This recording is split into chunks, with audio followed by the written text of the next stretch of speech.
নমস্কার বন্ধুরা, mister and Mrs কুকিংয়ারে তোমাদের সকলকে জানাই আরও একবার স্বাগত। এই গরমের মধ্যে তোমরা কিন্তু এই দুর্দান্ত স্বাদের রেসিপিটা যদি না খেয়ে থাকো তাহলে অবশ্যই বাড়িতে একবার ট্রাই করো। তোমরা এটা যখনই খেতে ইচ্ছা করবে খুব সহজেই ঝটপট বানিয়ে নিতে পারবে। আজকের রেসিপি ম্যাঙ্গো শ্রীখণ্ড। চলো দেখে নেওয়া যাক আজকের এই রেসিপি। আর এই রেসিপিটা বানাতে কিন্তু খুব কম টাইম লাগে আর কম উপকরণেই ঝটপট হয়ে যায় এই রেসিপি। তোমরা রাতে খাওয়ার শেষে বা দুপুরে লাঞ্চের পরেও এটা কিন্তু খেতে পারো। চলো দেখে নেওয়া যাক আজকের এই দুর্দান্ত স্বাদের রেসিপিটা। আর এই রেসিপিটা যদি ভালো লেগে থাকে তাহলে অবশ্যই একটা লাইক করে দিও, কমেন্টের মাধ্যমে জানাতে ভুলো না কেমন লাগলো আজকের এই রেসিপিটা। আর যদি নতুন বন্ধু হয়ে থাকো তাহলে অবশ্যই চ্যানেলটা সাবস্ক্রাইব করে নিয়ে বেল আইকনটা ক্লিক করতে একদম ভুলো না। চলো দেখে নেওয়া যাক আজকের এই ম্যাঙ্গো শ্রীখণ্ডের রেসিপি। এটা বানাতে আমাদের এখানে লাগছে দই। এখানে আমরা দইটা ব্যবহার করেছি। আর দইটাকে আমরা প্রায় 1 ঘন্টা ধরে দইটা থেকে জলটা ঝরিয়ে নেব। আর তারপরে এর মধ্যে নিয়ে নিয়েছি আম।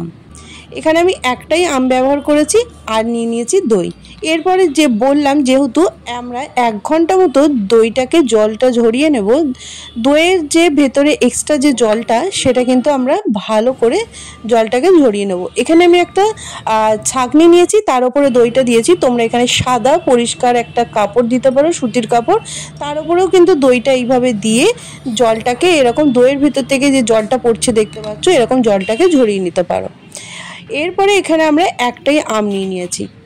এখানে নিয়েছি একটা পাকা আম, যেহেতু এখন আমের সিজন, তো পাকা আম দিয়ে এই ম্যাঙ্গো শ্রীখণ্ড কিন্তু দুর্দান্ত লাগে।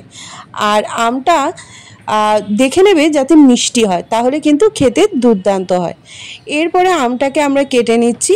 ঠিক এইভাবে কেটে নেওয়ার পরে ঠিক সরু সরু আমরা পিস করে নিচ্ছি। দেখো ঠিক এরকম লম্বা লম্বা করে সরু সরু করে পিস করে তারপরে আমরা ছোট ছোট করে কেটে নিচ্ছি সমস্তটা।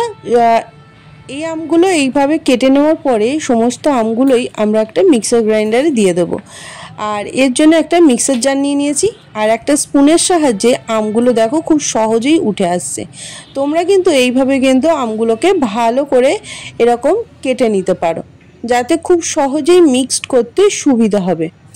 সমস্ত আমগুলোকে ঠিক এইভাবে কেটে নেওয়ার পরে আমরা এটা সমস্ত আমগুলোকেই ভালো করে মিক্সড করে নেব। আমগুলো আমাদের দেওয়া হয়ে গেছে দেখো, আর খুব ছোট ছোট পিস করেছি। আর এর মধ্যে থেকেই আমরা কয়েকটা পিস তুলে রেখে দেব আমরা গার্নিশিংয়ের জন্য।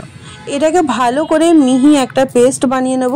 আর পেস্টটা বানিয়ে নেওয়ার পরে এটাকে আমরা একটু একটা ছাঁকনির সাহায্যে ছেঁকে নেব বা কাপড়ের সাহায্যে ছেঁকে নেব, যাতে আঁশটা না পড়ে। দেখো কতটা জল বেরিয়েছে দই থেকে একদম সম্পূর্ণভাবে জলটা বেরিয়ে যাওয়ার পরে আমরা দইটা এইভাবে একটা পাত্রের মধ্যে নিয়ে নিচ্ছি। পাত্রের মধ্যে যখন নেবে দেখুন দইয়ের ঘনত্বটা দেখো কতটা মানে থকথকে হয়ে গেছে।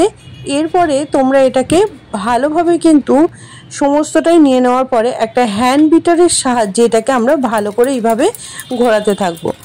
দেখো এটাকে কিন্তু আমি খুব ভালো করে মিশিয়ে দিচ্ছি। এটা একবার করে নিয়ে তোমরা ফ্রিজে রেখে দিলে গরমকালে তোমরা কিন্তু এটা দুর্দান্ত একটা রেসিপি।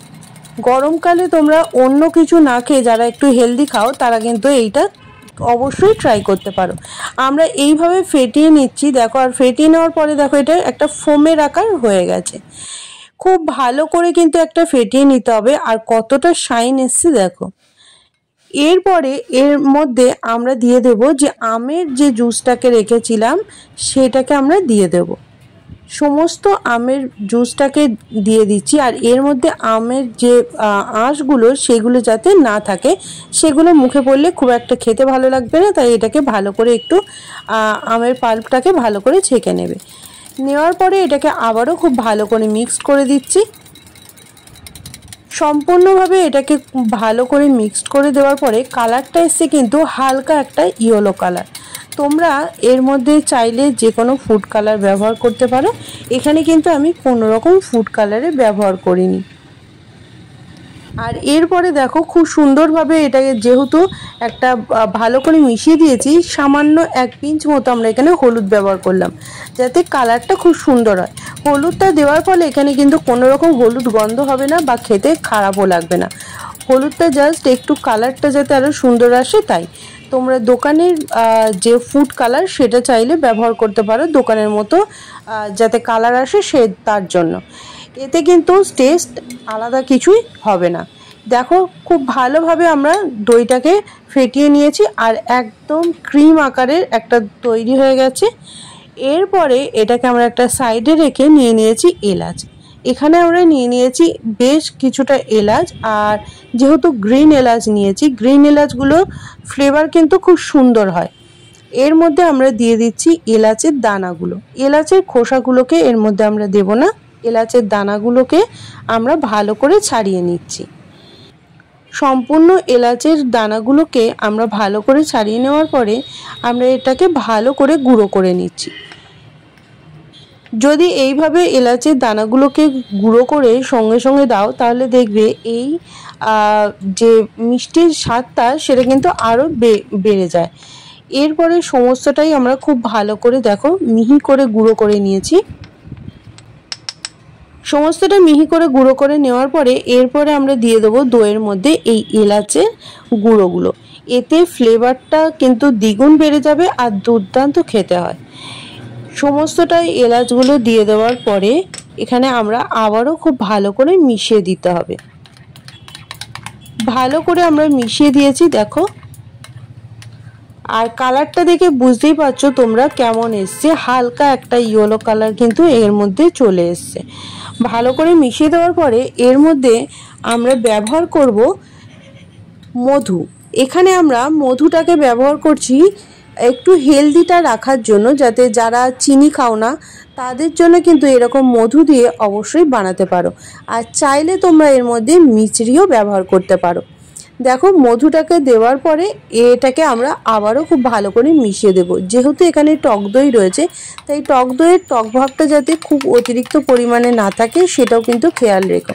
আর আমটা অনেকটাই মিষ্টি ছিল তার জন্য কিন্তু মধুটা এখানে আমি 4 চামচ মতো মধু দিয়েছি। দেওয়ার পরে দিয়ে দিচ্ছি এর মধ্যে কিছুটা নাটস। তোমাদের পছন্দ মতো এখানে ড্রাই ফ্রুটস ব্যবহার করতে পারো, সেটা তোমাদের যেটা ভালো লাগে। এখানে আমি কাজু আর আমন্ড দিয়েছি। দিয়ে দেওয়ার পরে এর মধ্যে কিছুটা আমের কিউব দিয়ে দিয়েছি। দিয়ে এটাকে খুব ভালো করে মিশিয়ে দিচ্ছি। মিশিয়ে দিয়ে এটা বেশ কিছুক্ষণ এখানে কিছুক্ষণের জন্য ফ্রিজে রেখে দিতে হবে, বা তোমরা এইভাবে এটাকে আগে একটা পাত্রের মধ্যে তুলে তারপরেও যদি ফ্রিজে রেখে দাও আর ঠান্ডা ঠান্ডা এটা খেয়ে দেখো দুর্দান্ত লাগে। আমি একটা এখানে পাত্রের মধ্যে এটাকে তুলে নিচ্ছি সম্পূর্ণটা। আর দেখো তুলে নেওয়ার পরে ওপর থেকে একটু ম্যাঙ্গো কিউব আর কিছুটা পরিমাণে বাদাম এখানে দিয়ে দিয়েছি, আমন্ড আর কাজু। এইভাবে তোমরা ঝটপট রেডি করে নাও আর এটা ঠান্ডা ঠান্ডা পরিবেশন করো। খেতে কিন্তু দুর্দান্ত লাগে। তোমরা যখনই মন চাইবে এই রকম একটা হেলদি ডেজার্ট তোমরা অবশ্যই ট্রাই করতে পারো। এই ম্যাঙ্গো শ্রীখণ্ডের রেসিপিটা যেমন বানানো খুবই সহজ তেমন টেস্টেই কিন্তু টেস্টে অসাধারণ। তাহলে কেমন লাগলো অবশ্যই কমেন্টের মাধ্যমে জানিও, আর ভালো লাগলে লাইক করে দিও।